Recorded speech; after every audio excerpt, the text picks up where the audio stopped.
Doctor సమరం ఈ పేరు చెప్తేనే ఉభయ తెలుగు రాష్ట్రాలే కాకుండా యావత్ భారతదేశం కూడా తెలియని వ్యక్తులు ఉన్నారు. అలాగే డాక్టర్ సమరం ఎన్నో రక్తదాన శిబిరాలు పెట్టారు, ఐ బ్యాంక్ పెట్టారు, ఎంతోమందికి రక్తం సరఫరా చేసి దేవుడయ్యారు. అంతేకాకుండా ఉభయ తెలుగు రాష్ట్రాల్లో యువకులు సమరం గారి పేరు చెబితేనే ఒక దేవుడిలా కొలుస్తారు. అటువంటి సమరం గారు మన దగ్గర ఉన్నారు. వారిని అడిగి మరిన్ని విశేషాలు తెలుసుకునే ప్రయత్నం చేద్దాం. నమస్తే అండి. ఎలా ఉన్నారు సార్? సరే, మీ అమ్మా నాన్నగారు ఏం చేసేవారు? అసలు మీ పుట్టుపూర్వతాలు అడిగే పనిలోనే ఉన్నాను. అసలు తల్లిదండ్రులు ఏం చేసేవారు? మీరు మీ తల్లిదండ్రులకి ఎంతమంది సంతానం? మా నాన్నగారు గోర గారు, అంటే గోపరాజు రామచంద్రరావు అసలు పేరు. గోపరాజు సనాతన కుటుంబంలో, అతి సనాతన కుటుంబంలో పుట్టిన వ్యక్తి మా నాన్నగారు. మా తాతగారు ఆయన గోపరాజు వెంకట సుబ్బారావు గారు. ఆయన మహాదేవ్ సింహోగా చాలా పాపులర్. ఆయన పెద్ద శివభక్తుడు. మరి మీ నాన్నగారు నాస్తికులని విన్నాను. అందుకే చెప్తాను మీకు. అది అలాంటి వారి కడుపున మా నాన్నగారు పుట్టారు. మా అమ్మగారు సరస్వతి గారు. మా తాతగారు మా అమ్మగారి నాన్నగారు ఇద్దరు స్నేహితులు అనమాట. వాళ్ళిద్దరు కలిసిన తర్వాత మన ఇద్దరు సంబంధం కలుగుంటే బాగుంటుంది అనుకుని మా అమ్మగారిని మా నాన్నగారికి సంబంధం కుదిర్చి పెళ్లి చేశారు. నాన్నగారు ఎంఎస్సి బాటనీ చేశారు. బయాలజీ, బాటనీ రెండు ఉండేవి, బయాలజీ చేశారు. చేసి పెళ్ళి అప్పుడు చదువుతాడుగా అయిపోయింది. ఎంఏ అయిపోగానే, అప్పుడు ఎంఏ అనేవాడు అన్నమాట, బయాలజీ ఎంఏ అని. ఆ పెళ్ళి అయిపోయింది. మరి ఈయన సైన్స్ చదివారు కనుక ప్రతిదాన్ని ఎందుకు, ఏమిటి, ఎలా అనేది ప్రశ్నించడం వచ్చిందని. సైన్స్ అంతా ఎప్పుడైనా ఎలాగ ఉంటుంది కదా, వై, వాట్ అనేది. ఆ రంగా ఆయన సైంటిఫిక్గా ఆలోచన మరి ఉంది. ఆయన మొత్తం థాట్ ప్రాసెస్ అలా ఉన్నమాట. సనాతన కుటుంబంలో పెట్టినప్పుడు కూడా ఎప్పుడైతే శాస్త్రీయంగా శాస్త్ర విజ్ఞానం, శాస్త్రీయపదం అలవడిందో ప్రతిదాన్ని ప్రశ్నించడం మొదలెట్టిన తర్వాత నాన్నగారు తర్వాత ఉద్యోగం చదువుకున్న తర్వాత కోయంబత్తూరు పనిచేశారు, మధురైలో పనిచేశారు, తర్వాత కొలంబో వెళ్ళారు. ఆ ప్రతి చోట ఆయన సైన్స్ వ్యక్తి కనుక పెద్ద ప్రశ్నించడం మొదలెట్టారు. ఏమిటి ఇదంతా? ఈ సమాజంలో ఈ రకమైన అసమానతలు ఎంచుకున్నాయి. అందరూ దేవుని బిడ్డలు అంటారు కదా, దేవుని బిడ్డలు అన్నట్లయితే ఈ రకంగా తేడా ఎందుకు ఉండాలి? మనుషుల మధ్య ఎందుకు ఉండాలి? అసలు ఈ దేవుడు అనేవాడు, ఈ దెయ్యాలను ఏంటి? నాన్నగారు మధురైలో ఉద్యోగం వెళ్ళినప్పుడు అక్కడ ఆ కాలేజీ దగ్గర మొట్టమొదటి జాయిన్ అయ్యారు. ఒక పెద్ద ఇల్లు ఉంది. దాన్ని ఏమనేవాడు? దెయ్యాల కొంప. ఒక్క మనిషి ఉండేవాడు, దెయ్యాల కొంప. అసలు దెయ్యం ఎక్కడుంది అంటే మూఢనమ్మకం అంటారు. మూఢనమ్మకం అంతే. దెయ్యాలేవి నేను జువాలు దిగాను, ఎక్కడ దెయ్యం చదవలేదు, కనపడలేదు నాకు. యూనిసెల్లార్ ఆర్గనిజం, అమీబా గురించి చదువుకున్నాం, పెద్ద మల్టీ సెల్లార్ ఆర్గనిజం చదువుకున్నాం, కానీ దెయ్యం అనే దాన్ని ఎక్కువ చదవలేదే. దెయ్యం ఎక్కడుంది అంటే దెయ్యం అనేది లేదు. నేను అంచేత ఏదైతే దెయ్యాలు పంపన్నారో ఎవ్వరు ఉండలేదు, నేను ఉంటాను. లేదు, దెయ్యాలు ఉన్నాయి, నువ్వు చచ్చిపోతావు, నేను చూస్తాను. ఏదైనా తెలుసుకోవాలి. ఎక్స్పెరిమెంటల్గా ఉండేవంటారు. ఆ దెయ్యాల కొంపలో దిగారు. ఒక పెద్ద విల్లుగు. మీకు తెలుసండి అప్పటికి? నేను పుట్టలేదు, నాన్న పుట్టలేదు, వాడికి ఎవరు పుట్టలేదు. మా పెద్దకి ఎవరు పుట్టలేదు. నేను నాన్నగారు తమ్ముడు సంతానం అన్నమాట. అప్పటికి మా పెద్దకి ఎవరు పుట్టలేదు. మా మొదటి మొట్టమొదటి సంతానం ఆడపిల్ల నాన్నగారికి అని. అక్కడి నుంచి అంతా ఇంకేముంది, రేపు సరే అందరూ ఆ లెక్చరర్స్ అందరూ దగ్గర అందరూ, నువ్వు చిన్నపిల్లాడివి, నువ్వు కొత్త యువకుడివి, ఏదో ఇలా అంటున్నావు, కానీ దెయ్యాలు ఉన్నాయి, భూతాలు ఉన్నాయి, నథింగ్ చూడండి మన్నాడు. అంటే ఆ రోజుల్లో బాగా ఎక్కువగా ఉండేవి, ఇప్పుడైతే తగ్గినాయి. కానీ అది చేసి ఆ మూఢంగా చదువుకుండేది. అలా వచ్చాడు నిదానంగా ఆ నమ్మకం. అక్కడి నుంచి నాన్నగారు అమ్మ కలిసి కొలంబో వెళ్ళారు. తర్వాత కొలంబో ఇక్కడుండగా అక్కడ మధురై అయిపోయిన తర్వాత ఆ కోయంబత్తూరు అక్కడ కొంచెం పనిచేశారు నాన్నగారు. వాళ్ళు అప్పుడు ఇంకా నాన్నగారిలో ఈ ఏదో కులం మతం అని ఉన్నాయి. మా తాతగారు మంత్రి విభూతి సజీవులు పెట్టుకోవడం ఉన్నాయి, లేకుండా పోలే. కానీ మనసులో మాత్రం ఎందుకు, ఏంటి విభూతి ఏముంటుంది అసలు?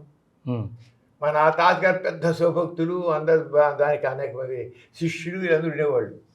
కానీ ఇటు సరే మా మధుర వాళ్ళు అన్నారు, కోయంబత్తూరు జాయిన్ ఏదైతే నువ్వు అది క్రిస్టియన్ కాలేజ్, నువ్వు మంచి క్రిస్టియన్ మారు, నువ్వు నేను పీహెచ్డీ చేయడానికి అమెరికా పంపిస్తాం చెప్పారు.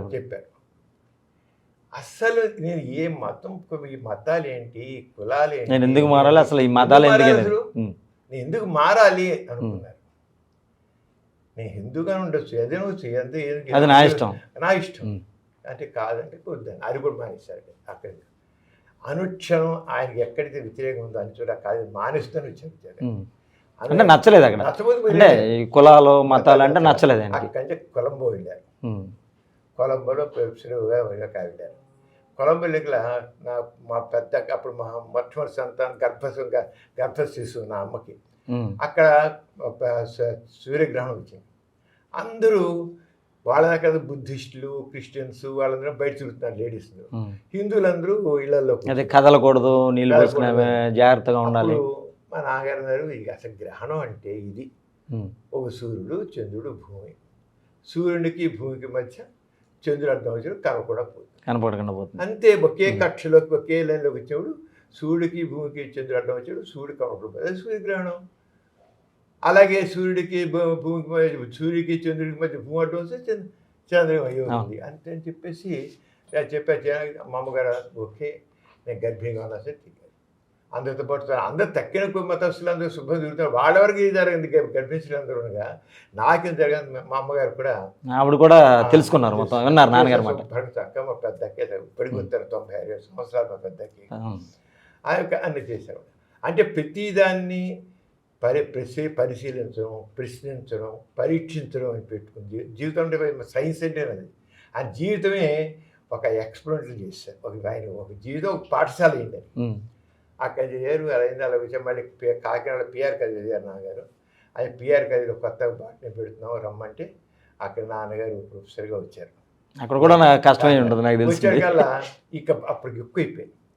తిరిగి వచ్చేకల్లా ఏంటి అయిపోయిందంటే అస్సలు ఈ జంజం అంత జంజం వేసుకునేవాడు.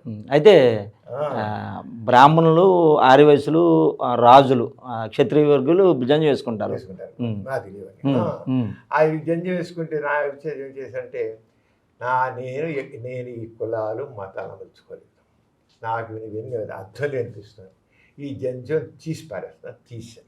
అయితే అప్పుడులో మీకు బంధువులు ఉంటారు కదా, వాళ్ళు ఇబ్బంది ఏమైనా పెట్టారు? ఇబ్బంది ఎందుకు ఉండదు, నాన్నగారు సరే తీసేస్తే జంజం తీసేస్తే మా తాతగారు ఇంట్లో వెళ్ళిపోమన్నారు.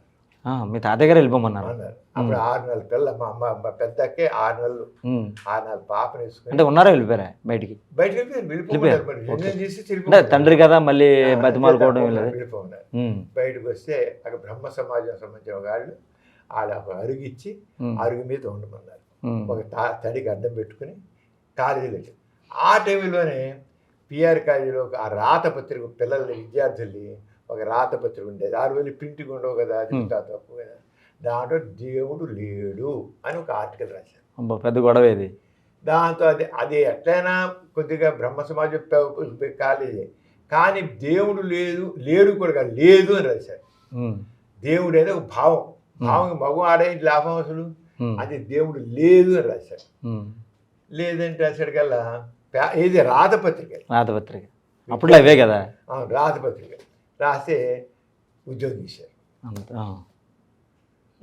ఉద్యోగం తీశారు. ఓకే నేను నువ్వు చేసి నేను రాజపడను, నేను ఉదయం మాట్లాడుతున్నాను, కాంప్రమైజ్ కాలేదు, ఎక్కడ కాంప్రమైజ్ లేదు, ప్రశ్నే లేదు. అలాగే అక్కడ తీసి అలాగే బస్సుగా ప్రతి చోట అలాగే అక్కడి నుంచి అసలు ఈ కులాలు ఏంటి, మతాలు ఏంటి, ఒక బ్రాహ్మణుడు ఏంటి, ఒక హరిజనుడు ఏంటి అది అక్కడ తీసి ఒక ట్యూటర్ కాలేజీ పెట్టి ఎవరితో కాదు కానీ ట్యూటర్ కాలేజీ పెట్టి అక్కడి నుంచి విద్యార్థులందరూ చాలా స్టూడెంట్స్ అందరూ నాగారు ఫాలోవర్స్ అయిపోయారు. వాళ్ళు తీసుకుని వాళ్ళకి వెళ్ళడం, హరిజనులు వాళ్ళకి వెళ్ళడం, వాళ్ళు చదువు చెప్పడం, ఆ సాపంక్తి భోజనాలు, ఇవన్నీ అది ఒక రివల్యూషనరీ, ఒక విప్లవ భావాలతో తయారు చేసి అలాగే మొత్తం చేసి చివరి ఆ టైంలో ఇక అదే టైంలో నాన్నగారికి ఇక స్వాతంత్ర్యం సంబంధించిన భావాలు అప్పుడు గాంధీ గారి ఉద్యమం అంత ఇది గాంధీ గారితో కూడా బాగా ఉండేవారు, బాగా పరిచయం అయింది.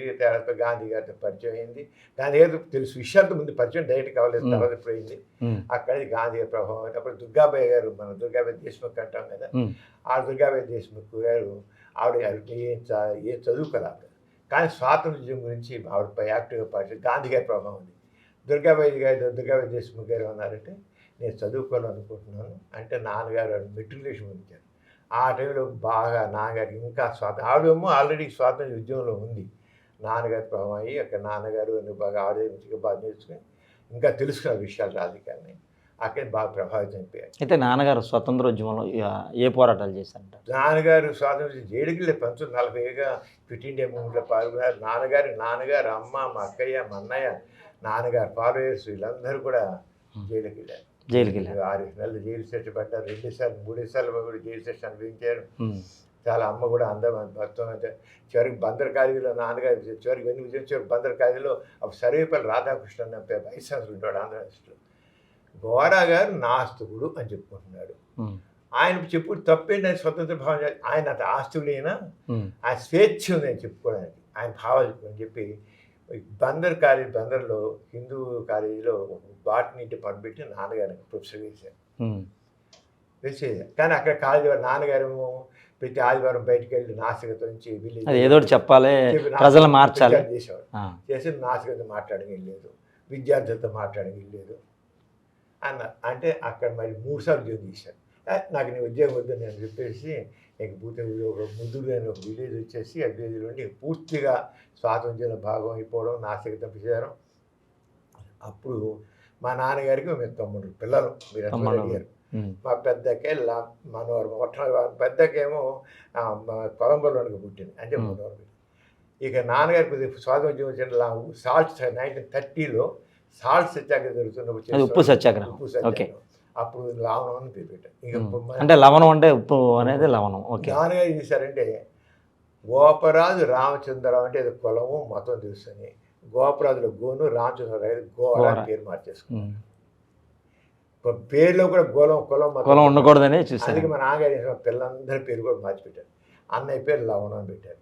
2వ పదారా 3వ సంతానం మైత్రి, గాంధీ ఈదిన్ ఫ్యాక్టరీ పేరు మైత్రి పెట్టారు.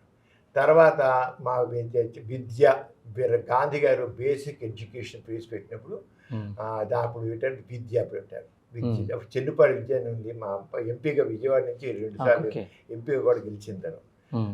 ఇందిరాగాంధీ పార్టీ ద్వారా అతను ఎంపీగా కూడా అయింది. మా 3వ అక్కయ్య మా పార్లమెంట్ మెంబర్గా ఎలక్ట్ అయింది. చెన్నుపాటి విద్య అని తను విద్య పెట్టారు. తర్వాత అప్పుడు ఎలక్షన్స్ జరిగాయి స్టేట్ అప్పుడు బయట. అప్పుడు ఇంకా స్వాతంత్రం రాకముందు కూడా ఎలక్షన్స్ జరిగాయి. ఆ టైంలో కాంగ్రెస్ అన్ని స్టేట్స్ వచ్చారు. అప్పుడు మా అన్నయ్య పుట్టాడు, విజయం పేరు పెట్టారు. విజయం పేరు 1936లో విజయం పెట్టారు. నేను 1939లో పుట్టాను, 1939. అంటే మీరు పుట్టిన అంటే 8 సంవత్సరాలకి ఇప్పటికో స్వాతంత్రం వచ్చి ఉంటుంది. ఇప్పుడు మా నాన్నగారు 6వ సంతానం. అప్పుడు సెకండ్ వరల్డ్ వార్ జరుగుతుంది. అప్పుడు అప్పుడు ఎందుకని నా పేరు సంబరం అని పెట్టారు వార్. తర్వాత మా తమ్ముడి పేరు నియంత అని పెట్టారు. అప్పుడు ముసోల్ని, హిట్లరు, స్టాలిన్ అంటే ప్రతి పేరుకు ఒక అర్థం ఉంది. పెట్టారు. కులం మొత్తం మా తమ్ముడి పేరు నియంత అని నియంత రోజు అంటే అలా ఔరంగజేబు నియంత పాలన చేశాడని మనం. మా నాన్నగారు వీళ్ళందరూ జైలుకి వెళ్ళడం జస్ట్ శ్వాస వచ్చే ముందు మా చెల్లెలు పెట్టింది మారు అని పెట్టారు. మారుట స్వాతంత్ర్యం మారిపోయి మారు అని పెట్టారు. ఇంకా స్వాతంత్ర్యం ఇచ్చిన తర్వాత మా చెల్లెలు 9వ సంతానం నవ్వు అని పెట్టారు. నవ్వు అంటే 9వ సంతానం నవ్వు అని పెట్టారు. లేదా స్వాతంత్రం నవ్వు అనేది ఇంకో రంగం ఇంకా స్వాతంత్రం ఇచ్చేసింది. ఇప్పుడు ఏంటి మనం చేసేది, మన కర్తవ్యం ఎలా ఉండాలి, మనం ఏం చేద్దాం అనేది నవ్వు అని పెట్టారు. నాన్నగారి పిల్ల హాస్యం ఉండేది. ఇప్పుడు నవ్వు అని పెట్టాను. ఇక తర్వాత ఏం పేరు పెడతానంటే దస్ అని పెడతాను, ఇంకొకటి బస్ అని పెడతాను. నేను దస్ అంటే 10 రోజులంతా, బస్ అంటే లీక్ హౌస్ బంద్ అని, ఇంకా అవసరం అంతా స్టాప్ అని అది పెడతాను. నాన్నగారు చాలా సున్నితమైన హాస్యం ఉండేది. నాన్నగారు నేను పుట్టే టైంకి నాన్నగారు గాంధీ గారితో పరిచయాలు అయ్యాయి. నాకు అనుభూతుల చిత్రాలు అన్నీ ఉన్నాయి. నాస్తికత్వం మీద చాలా నాన్నగారికి గాంధీకి బాగా చర్చ జరిగాయి. మొట్టమొదటి గాంధీ ఏమో అంటే నేను నీతో మాట్లాడలేను, నువ్వు నాస్తికుని అన్నాడు. కానీ ఆ గాంధీ చివరికి నాన్నగారు పిలిచి మాట్లాడి అంతవరకు దేవుడే సత్యం అన్న గాంధీ గారు సత్యమే దేవుడే మార్చేశాడు. మా నాన్నగారు ఇక మా పెద్దకి మొట్టమొదటి పెళ్ళి వచ్చింది. అప్పుడు ఏం చెప్పి నేను మాటలు చెప్పడం కాదు, మనుషులందరూ సమానం అంటున్నా. అందుకని నా మొదటి సంతానం మా అమ్మాయికి ఒక ఏమీ చదువుకునేవాడు హరిజనవాడల్లో ఉన్న ఒక అంటరాని వాడిని తీసుకొచ్చి మా అమ్మాయికి అదే గొప్ప మనస్తత్వం అది మామూలుది కాదు ఆ రోజుల్లో. ఇంకా అలాగే అంటే ఎవరైనా నా అల్లుడు బాగుండాలి, నా మీద ఎక్కువ ఉండాలి, నా కూతురు చూడాలనుకుంటారు. చేసేవాడు కూడా నేను ఏదో ఐఏఎస్ ఐపీఎస్ చదివిన వాళ్ళం కాదు, ఏమి చదువుకోకపోయినా సరే మంచి కుర్రాడు. అయితే మీ అక్కగారు ఒప్పుకున్నారా? ఒప్పుకున్నారు. అంటే తండ్రిని గౌరవించారు. నాన్నగారి అభిప్రాయం అంత మీద ఉంది, మొత్తం మీ అందరికీ వచ్చేసింది ఉన్నాయి కదా అని మాకు తప్పదు. గాంధీ గారితో చెప్పారు. గాంధీ గారు ఏమన్నారంటే చాలా ఇది విప్లవాత్మక స్టెప్, ఇది రెవల్యూషన్ స్టెప్. నేను ఇద్దరిని అబ్బాయిని అమ్మాయిని ఇద్దరిని నా ఆశ్రమంలో 2 సంవత్సరాలు చూస్తాను. వాళ్ళిద్దరూ భావాలు మారకుండా వాళ్ళు ఉండేట్లయితే నేనే పెళ్లి చేస్తాను. అక్కడ గాంధీ గారి దగ్గరికి వెళ్ళారా? గాంధీ గారు చేశారు. నేనే పెళ్లి చేస్తాను, నా ఆశ్రమం చేస్తాను. నా ఆశ్రమం గాంధీ గారి గౌరవ నాన్నగారు ఏమన్నారంటే నువ్వు చెయ్యొద్దు, నువ్వు చేస్తే దేవుడి సాక్షి అని అంటావు, అది కూడా నాకు వద్దు, నాకు ఇష్టం, దేవుడి పేరుతో నాకు చేయిస్తాను. లేదు నేను దేవుని పేరు ఎత్తను, ఎక్కడ దేవుని పేరు సత్య సాక్షిగా అని ప్రమాణం చేసి పెళ్లి చేస్తాను అన్నారు. అంత మారిపోయాడు. అంటే దేవుడే సత్యం అన్నవాడు, సత్యం దేవుడే చివరికి సత్య సాక్షిగా నేను పెళ్లి చేస్తాను. అందరూ చెప్పారు. నేను మా ఆశ్రమంలో పెళ్లి చేసుకున్నాను, జవహర్లాల్ నెహ్రూకి, రాజప్రసాద్కి అందరికి చెప్పేశాడు నీ పెళ్ళి ఇక్కడే చేస్తాను, నేనే చేస్తాను. ఆయన 1948 మార్చి 8న పెళ్లి చేద్దాం డేట్ కూడా ఫిక్స్ చేశాడు. 1940 స్వాతంత్రం ఇచ్చిన జనవరిలో నేను అసాసినేట్ చేయబడ్డాను గాంధీ గారు. అప్పుడు మరి పెళ్ళి పెట్టారు కదా, అప్పుడు ఏం చేశారంటే అందరూ చెప్పారు గాంధీ నేను నా ఆశ్రమంలో చేస్తా అంటే అప్పుడు జవహర్లాల్ నెహ్రూ వచ్చారు పెళ్ళికి. ప్రధానమంత్రిగా నెహ్రూ వచ్చి మా పెద్దకి పెళ్ళి గాంధీ గారు ఆశ్రమం చేశారు. ఓకే. అప్పుడు ఎక్కడ కూడా సరే అప్పుడే ఒక జరిగిన సుందర్లాల్ అని ప్రొఫెసర్ ఉన్నారు, ఆయన గాంధీ గారి శిష్యుడు సుందర్లాల్ అని. ఆ రోజుల్లో మతకలాలు బాగా జరుగుతుంటాయి. మతకాలు జరుగుతుంటే ఆయన ఏమో గాంధీ గారు ఏమన్నాడు అక్కడి నుంచి వచ్చి పెళ్లి చేస్తామని మాట అప్పుడు చెప్తే నిజంగా సుందర్లాల్ గాంధీ గారు అన్నమాట, నాకు ఘోరా చెప్పేది కరెక్ట్ అనిపిస్తుంది. ఈ కులాలు వద్దు, మతాలు వద్దు, మానవులంతా ఉంటున్నాము. మనమేమో ఆ మత సహనం కుల సహనం అంటున్నాం, సహనం కాదు అసలు కులం మతం లేకుంటేనే సరిగ్గా ఉంటుంది అనుకుంటున్నాం. మానవులంతా ఒకటే, ఈ కులాలు వద్దు, మతాల ద్వారా చెప్పేది కరెక్ట్ అనిపిస్తుంది అని సుందరాలతో అన్నట్ట గాంధీ. నాకు నాస్తికత్వమే కరెక్ట్ అనిపిస్తుంది, ఏదో మత సహనం అనేది కాదు, అసలు మతాలే లేకుండా కులరహిత మతరహిత సమాజమే కరెక్ట్ అయినటువంటి పరిష్కారం అనిపిస్తుంది నాకు అని అన్నట్ట. ఎందుకు ఇది సుందర్లాల్ గారు ప్రొఫెసర్ అయినా గాంధీ గారితో ఉండేవారు. ఆయన పెళ్ళికి వచ్చి అప్పుడు చెప్పారు గాంధీ గారు నాతో ఇలా అన్నారు, ఘోరా చెప్పిందే కరెక్ట్ అనిపిస్తుంది నాకు, కులరహిత మతరహిత సమాజం కావాలంటే అలా వస్తేనే ఈ మత కళాలు లేకుండా పోతాయి. అప్పుడు లక్షలను చంపుకున్నారు, హిందూ ముస్లిం చంపుకున్నారు స్వాతంత్ర్యం టైంలో. గాంధీ మనసు కలిచేయబడింది. ఆయన నిజంగా హత్య చేయబడిపోతే గాంధీ గారు అసలు నాస్తికత్వమే కావాలి, గోడ చెప్పింది కరెక్ట్ అని చెప్పాడు. అంతకుముందు ఏమన్నా అంటే నేను నా ఆస్తికత్వం తప్పని, నా ఆస్తికత్వం ఉప్పని కానీ నేను నాస్తికత తప్పని నన్ను మన ఇద్దరు సత్యాన్వేషకులు మనం వచ్చేది నా మార్గం కరెక్ట్ అయితే నువ్వు నా మార్గం వద్దు, నీ మార్గం నేను వస్తాను, మన ఇద్దరు సత్యాన్వేషకులు కనుక అలా చేస్తాను గాంధీ గారు అంతే మాట్లాడారు. ఆ మనిషే సుందరాల గారితో చివరికి ఎప్పుడైతే మతకాలు వచ్చి హిందువులు ముస్లింలు చంపుకుంటుంటే ఏమిటి మానవత్వం ఏంటి అయిపోతుంది అనిపించిన వాడు.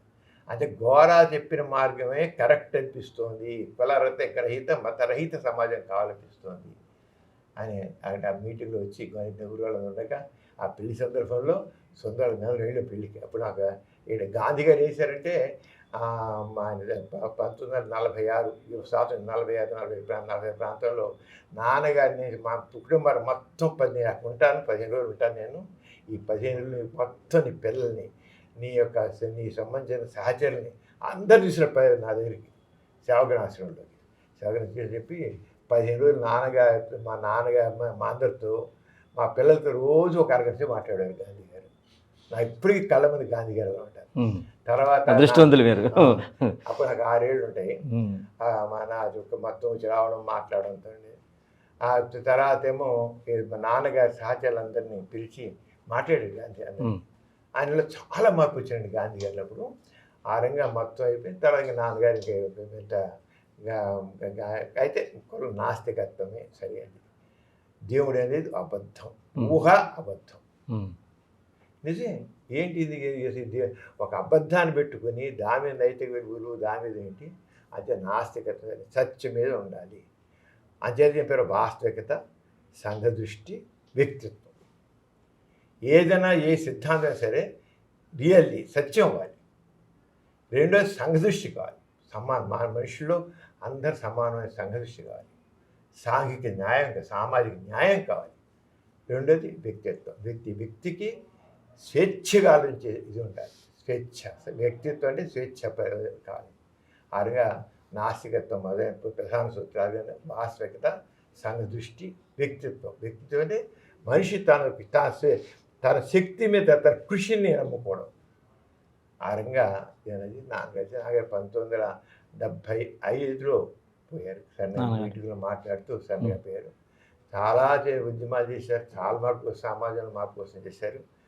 అలాంటి సంతానం నేను నాన్నగారికి 6వ సంతానాన్ని. మీ అందరం కూడా నాన్నగారికి మొత్తం 80 మంది ఉన్నారు.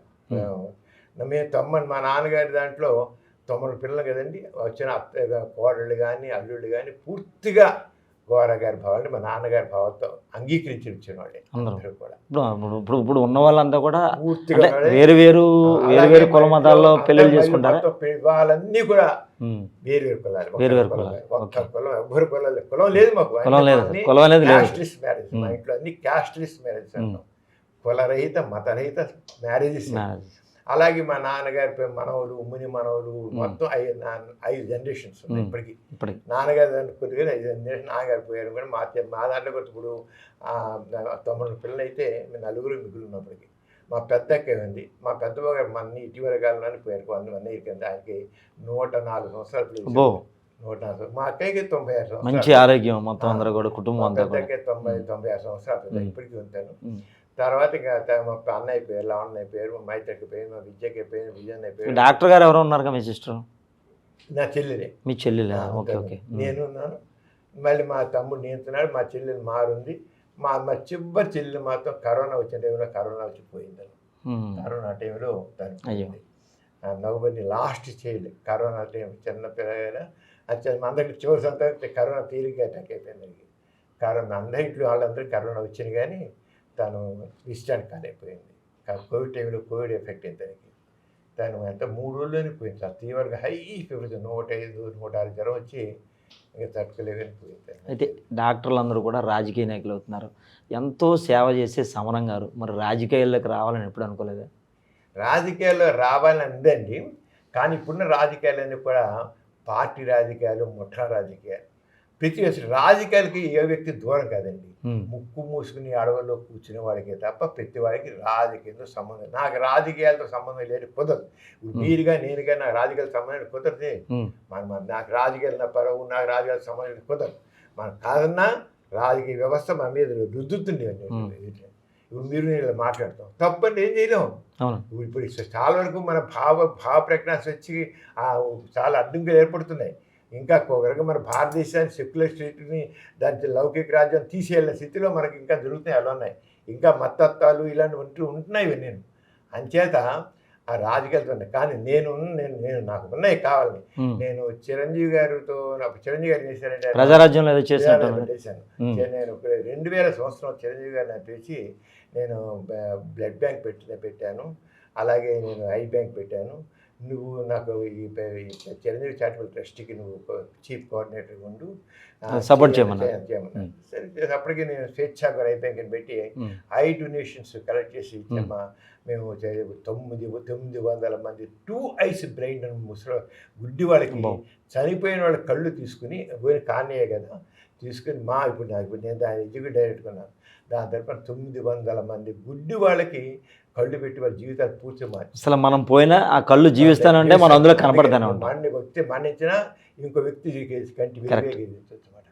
అప్పుడు నేను చేసి చిరంజీవి గారు పిలిచి నీ యొక్క సహకారం కావాలి, నేను ఐ బ్యాంక్ పెడదాం అనుకుంటున్నాను. సరే అన్నాను. సార్ చిరంజీవి గారు న్యాచురల్ చాలా మంచి అండి, చాలా మంచి హృదయం చిరంజీవి గారిది. చాలా మంచి హృదయం పిలిచి మంచి టచ్లో ఉన్నారా, మాట్లాడుకుంటూ ఉంటారా? ఈ మధ్య అంత లేను. అప్పుడు చదివాను ఆయన చాలా. అప్పుడు ఇంత నేను 2005-2006 ప్రాంతంలో చిరంజీవి ఏమంటే మీలాంటి మంచి మనిషి ఆయన కూడా ఏంటండి కులాలు ఏంటండి మతాలు ఏంటండి మాట్లాడుతుండేవారు. నేను కూడా ఎంకరేజ్ చేశాను, మీలాంటి వాళ్ళు పాలిటిక్స్ వస్తే బాగుంటుందండి అని ఎంకరేజ్ చేశాను. నేను చాలా మంది నేను ఒకటి ఎంకరేజ్ చేశాక చిరంజీవి మీద తగ్గిన నో ఫ్యాక్టర్స్. ఆయన ఎంత ఇదిగా న్యూట్రల్గా ఉన్నా ఆ కులం అంతా వాళ్ళల్లో కులం ఆయన కులం వాళ్ళలో చేరిపోయారు. దాన్ని మొత్తం కొలాప్స్ చేస్తారు. కానీ is very nice person. Even now is great person ఆయన. కానీ ఏంటంటే ఆయనకి అది ఇది చేసేది ఇంకా అంత అదే వాళ్ళందరినీ కంట్రోల్ చేసే శక్తి లేదు. ఎంత మంచిదనం అంటే ఆయన ఎవరిని చేయలేరు, అంత మంచిదనం చిరంజీవి గారితో. చాలా మంచిదనం ఆయనలో. కానీ గట్టిగా చెప్పగల ఈ సత్తానికి లేదు నాకు అనిపించింది. అంటే ఎవరు నొప్పించలేరు. మళ్ళీ ఎందుకులే మనకి అందువల్ల లేకపోతే ఆయన నిజంగా అయ్యున్నట్లయితే అసలు రాజకీయ ఇంకోలాగా ఉండేది, చాలా ఇంకోలాగా ఉండేది. కానీ ఆయనకి ఇంకా ఎదుటి వాళ్ళు శాసించేటువంటి ఆయన అన్నదాన్ని చెప్పిన గట్టిగా చెప్పి ఎదుటి వాళ్ళకి చేంజ్ చేసేది లేదు అనిపించినప్పుడు నేను అందుకే చివరికి ఏం చేశానంటే ఎప్పుడైతే నేనేమో ఏ కులం వద్దు మతం వద్దు ఈ ధన రాజకీయాలు ఇవన్నీ కొత్త రాజకీయాల కోసం ఆశించాలి. జరుగుతాయి అంటారు అసలే వస్తాయి ఇందులోండి వస్తాయంటారా? మన నిరాశవాదం ఆల్వేస్ ఆప్టిమిస్టిక్ ఉండాల్సిందే. తప్పులు వస్తున్నప్పుడు మార్పు వస్తుందండి, తప్పులు వస్తుంది అయితే షూర్గా వస్తుంది. ఇవాళ ఎందుకనే ఉన్న కొద్దీ రాజకీయాలు పాడిపోయి జనాలు ఇప్పుడు ఎంతకు వచ్చింది మీరు నచ్చని రాజ్యాంగం మార్చేసి స్థితికి వచ్చేసి కదా. ఇవాళ ఒకళ్ళు ఉన్నారు పార్టీ, నెక్స్ట్ మార్చేసి ఇంకోటి పెడితే ఎన్నుకుంటున్నారు లేదా, కింద సాధన ఇంకోటి మార్పే స్థితి వస్తుంది కదా. వస్తున్నాయి ఇలాగా, టైం పడుతుంది. టైం ఏం చేస్తే టైం చేయాలని అర్థం చేసుకోవడానికి సమాజం మనలాంటి వాళ్ళు చెప్తుంటే మార్పు వస్తుంది. రాకునే పోదు. పూర్వకాలం మరి ఈ కులాలు మతాలు తెప్పుడేవి ఇప్పుడు పోలా. పూర్వకాలం హరిజన్ అంటే వాడు వాళ్ళందరూ కూడా కలిసి భోజనం చేసేవాడు, అందరూ కలిసి భోజనాలు చేసుకున్నారు, పెళ్లిళ్ళు చేసేసుకున్నారు. ఇంకా అన్ని జరుగుతుంది. చాలా మార్పు వచ్చింది, వస్తుంది. అయితే ఏంటంటే సమాజంలో మార్పు నిదానంగా వస్తుంది, వెంటనే వెంట వచ్చి మనం నిలబడదు, అది వెంటనే పోతుంది. మంచిది ఎప్పుడు నిదానంగా సమాజం మార్పు నిదానంగా వస్తుంది. అయితే మనలాంటి వాళ్ళు చెబుతూ దాని గురించి ప్రచారం చేస్తూ కొంతమంది కమిటెడ్గా ఉంటే మాత్రం తప్పకుండా పంపుతుంది. మనం కోరుకునేటి కులరహిత మతరహిత సమాజం వచ్చి తీరుతుంది. రాజకీయాలు కూడా అలా వస్తాయి, తప్పకుండా వస్తాయి. చూడండి ఇప్పుడు ప్రజాస్వామ్యం మీరు ప్రతివాడు ఓటు వేయాలండి. మనం ఏం చేసాము, ఎలక్షన్ కమిషన్ కూడా ఏం చేసింటే మొన్నసారి నన్ను సీనియర్ సిటిజన్ ఐకాన్గా పెట్టి అందరి చేతి ఓటు వేయించేటప్పుడు మీరు చెప్పండి ఓటర్స్ కింద. ఎందుకంటే ప్రతి ఒక్క వ్యక్తి తను ఒక బాధ్యత గల పౌరుడిగా ఓటు వేయాలి అని. ఎందుకు ఓటు అంటే డెమోక్రసీ అంటే by the people for the people of the people, ప్రజల చేత ప్రజల పాలన. కానీ అలా కాకుండా ఇది పార్టీ స్వామ్యం అయిపోయింది, వ్యక్తి స్వామ్యం అయిపోయింది. ఎప్పుడైతే అందరూ ఓటేస్తారో వాళ్ళకి దాంట్లో భాగస్వామ్యం ఇస్తే వాళ్ళు అనుకున్నట్లుగా కంట్రోల్ చేస్తారు, గవర్నమెంట్ని కంట్రోల్ చేస్తారు. అందరూ ఓటేసినప్పుడు గవర్నమెంట్ కంట్రోల్ చేయడం వస్తుంది. కొద్దిమంది ఉంటే వాళ్ళ ముఠాస్వామ్యం, వాళ్ళ స్వార్థ రాజకీయాలు అయిపోతూ ఉంటాయి. అంచేత మనం మన ప్రకారంగా మనం మన ప్రజల అభిప్రాయం ప్రతిబింబించేలాగా ఉండాలన్నమాట. ఇప్పుడు మనకు ప్రతివాడు ఓటు వేసేప్పుడు ఆస్ట్రేలియా అనుకోండి, ఆస్ట్రేలియాలో ఓటు వేయకపోయినట్లయితే శిక్షలు కూడా ఉన్నాయి, అక్కడ ఫైన్ వేస్తున్నారు. తర్వాత మన పాస్పోర్ట్ రద్దు చేస్తున్నారు, వాళ్ళకి ఇవి రద్దు చేస్తున్నారు. వాళ్ళకి అది కావాలి, పాస్పోర్ట్ రద్దు చేసేస్తున్నారు. ఆస్ట్రేలియా కొన్ని దేశాల్లో మీకు అలా ఉంది. ఆ రకంగా పనిష్మెంట్ మనకు కూడా రావాలండి. అరే ఊరికే ప్రజాస్వామ్యంలో ప్రతివాడు భాగస్వామ్యం, ఎప్పుడైతే భాగస్వామ్యం వస్తుందో బాధ్యత గారు ఇస్తారు. ఇప్పుడు డబ్బుకి అమ్ముకుంటున్నారు, ఓటు అమ్ముకుంటున్నారు. ఇప్పుడు ఎంత పూర్వకాలం అంటే అమ్ముకుంటాం, నాయకుల కంటే కూడా ప్రజలే వెళ్ళి ఓటుకి డబ్బు అడుగుతున్నారు, తెల్లవాళ్ళు పెరుగుతున్నారు, ఇద్దరు పుచ్చుకుంటున్నారు. కానీ ఇక్కడ చూడండి ఒకరికి చేస్తారు,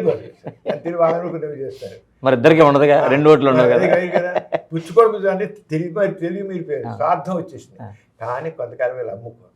మనమేమో నన్ను ఎప్పుడు ఎంత మనం చూసి ఎలక్షన్ చూసాము. మా విజయవాడ పట్టణంలో అప్పుడు పట్టణాల్లో కేవలం 60%, 55 to 60% అయింది. అలాంటి ఇప్పుడు 80% పోయింది. మార్పు వచ్చింది జనం, అంటే జనాలు డబ్బు మార్పు అంటారా, నిజంగా మార్పు వచ్చింది అంటారు? మార్పు వచ్చింది, తప్పకుండా మార్పు వచ్చింది, ఇంకా మారుతుంది.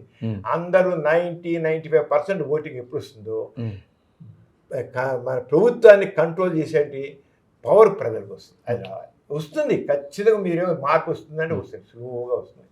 అంటే మనకి ఇంకొక 20 ఏళ్ళు పడుతుంది, 30 ఏళ్ళు పట్టచ్చు, కానీ తప్పకుండా సరైన ప్రజాస్వామ్యం వస్తుంది. కానీ మళ్ళీ అంటే చేస్తుంటారు. నేను ఎలక్షన్ నేను సీనియర్ ఐకాన్ చేశారు, స్టార్ క్యాంపెయినర్గా నన్ను పెట్టారు. నన్ను కోనేరు ఎంపీ, నేను జ్యోతి సురేఖ మమ్మల్ని స్టార్ క్యాంపెయినర్గా ఎలక్షన్ కమిషన్ పెడితే మేము చేసాం చక్కగా. చాలా మరి విజయవాడ పట్టణంలో సార్ 60% ఓటింగ్, ఈసారి 82% చేశాను విజయవాడ పట్టణంలో. నేను చేయించాను మరి అందరినీ, యూత్ బాగా ఎన్రోల్ చేయించాను. ఒకేసారి కాలేజీగాళ్ళు ఎంతమంది 6 మైనార్టీ వాళ్ళని చేసాను. 600-700 పీపుల్ ఎయిటీ విద్యార్థులు ఎన్రోల్ చేసాం. చాలామంది. మరి ఇది పూర్వకాలం ఎలక్షన్ కమిషన్ ఇంతే లేదు. ఇప్పుడు ఎలక్షన్ కమిషన్ ఎంత చేసింది? మార్పు వస్తుందండి రాకుండా. అంటే మనం ఆప్టిమిస్టిక్ ఉండి మనం చేస్తుంటే తప్పకుండా మార్పు వస్తుంది, వచ్చి తీరుతుంది, టైం పడుతుంది. అయితే సుమారు 85 సంవత్సరాలు గల సమరం గారు ఇప్పుడు కూడా ఆరోగ్యంగాను బాగా యువకుడిగా యంగగా ఉంటారు. ఆ ఆరోగ్య రహస్యం ఏదో మాకు కూడా చెప్తారా? నాది పాజిటివ్ థింకింగే కాను, పాజిటివ్ థాట్. నిరాశ అనేది లేదండి నాకు. ప్రతి పనిలో నేను ఆనందం పొందుతాను. చిన్న పని చేసినా నేను ఆనందం పొందుతాను. అంటే పాజిటివ్గా ఆలోచించడం, పాజిటివ్ చేయడం. తర్వాత గుడ్ హ్యాబిట్స్, స్మోకింగ్ లేదు, డ్రింకింగ్ లేదు, ఏం రోజు వాకింగ్, ఇప్పటికీ వాకింగ్ చేస్తాను. వెజిటేరియన్ డైట్ తీసుకుంటాను. అంటే తినకూడదని కాదు, వెజిటేరియన్ తీసుకుంటాను. అంటే చిన్నప్పటి నుంచి అంతేనా? చిన్నప్పటి నుంచి అంతే. అంటే ఫ్యామిలీ అంతా కూడా ఇంట్లో మరి మాదంతా మొదటి నుంచి ఒకరికి నాన్నగారు ఇంటి అప్పటి నుంచేమో వాళ్ళ ఆచారాల ప్రకారం వచ్చింది. మరి మా ఎంతో కొద్దిగా గాంధీజం దాంట్లో ఉన్నవాళ్ళు, గాంధీ అంటే జీవహింస మహాపాపం, ఒక రకంగా శాఖాహారం, అలాగే ఆ భావాలు మాకు ఉన్నాయి. ఇప్పటికీ మేము వీళ్ళ నాకు ముగ్గురే ఆదర్శం. మా ఇంట్లో అందరికీను. నాకైతే మద్దతు తెలిసే సేవకు ఆదర్శం. గాంధీ గారు నాకు అహింసకి, సత్యానికి గాంధీ గారు ఆదర్శం. మా నాన్నగారు మా అభ్యుదయానికి ఆదర్శం. నా ముగ్గురే ఆదర్శం. మరి గాంధీ గారు నేను నా ఊళ్ళో ఎక్కువ గాంధీ గారు ఉంటారు, మదర్ తెరిసా ఉంటుంది, మా నాన్నగారు ఉంటారు. అంటే మనకి మన భావాలు అలాంటి ఆ భావాలతో పెరిగాం, ఎదుగుతాం, మొత్తం అలాగే ఉంది. అదే వెజిటేరియన్ అంటే నాన్ వెజ్ తినకూడదు అన్నాం. ఎవరైతే అన్నీ తినచ్చు, కానీ వెజిటేరియన్ తిన్నాం. వెజిటేరియన్ పప్పు, ఆకుకూరలు, కాయగూరలు తింటాం. మామూలు పప్పులు తింటాం కదా, బాగానే ఉంటుంది. అది వెజిటేరియన్ కూడా మంచిదే కాకపోవడం. కానీ